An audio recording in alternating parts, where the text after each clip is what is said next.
રાજ્યમાં ભર શિયાળે માવઠાની આગાહી કરવામાં આવી। દક્ષિણ ગુજરાતમાં કમોસમી વરસાદની આગાહી કરવામાં આવી છે। છોટા ઉદેપુર અને નર્મદામાં માવઠાની આગાહી, ડાંગ અને તાપીમાં પણ માવઠું રહેશે। વેસ્ટર્ન ડિસ્ટર્બન્સથી વાદળછાયું વાતાવરણ રહેવાની આગાહી વ્યક્ત કરવામાં આવી છે। અમદાવાદમાં પણ વાદળછાયું વાતાવરણ રહેશે।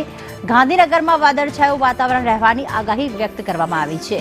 આજે હળવા વરસાદી ઝાપટા રાજ્યના અલગ અલગ ભાગોમાં થઈ શકે છે। ખાસ કરીને દક્ષિણ ગુજરાતના છોટા ઉદેપુર, નર્મદા, ડાંગ અને તાપીમાં માવઠાની આગાહી વ્યક્ત કરવામાં આવી। વેસ્ટર્ન ડિસ્ટર્બન્સના કારણે સમગ્ર રાજ્યમાં વાતાવરણ પણ વાદળછાયું રહેશે।